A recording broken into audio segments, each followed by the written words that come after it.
যে সেনাবাহিনী যে পুলিশ তাকে দড়ি দিয়ে টাঙ্গিয়ে বিদেশে পাঠিয়ে দিয়েছে, অথচ এমনভাবে তারা আবার দেশে আসার পরে তৈল দিচ্ছে, যেটা আমাদের জন্য লজ্জাস্কর, লজ্জাস্কর, লজ্জাস্কর। আমি personally doctor S M Khaliduzzaman, আমি এদেশের একজন নাগরিক। আমি এদেশের ট্যাক্স দিই। আমার দেখা মতে সেখানে যে ট্যাক্স আমি যেটা দিয়েছি সেটার অন্তত 100 গুণ বেশি দিয়েছি। কিন্তু আনফর্চুনেটলি এদেশের সরকার এবং প্রশাসন আমরা খুব অবাক দৃষ্টিতে দেখছি যে একজন নাগরিকের জন্য কি করছেন।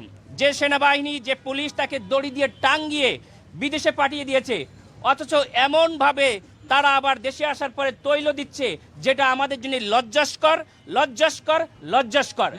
অবশ্যই অবশ্যই তার নিরাপত্তার জন্য ব্যবস্থা নেবে, কিন্তু সেটার একটা লিমিট আছে। বাংলাদেশ সেনাবাহিনীর প্রধানের কাছে আমি আবেদন করব, সেদিন সেনাবাহিনীর যে সদস্যরা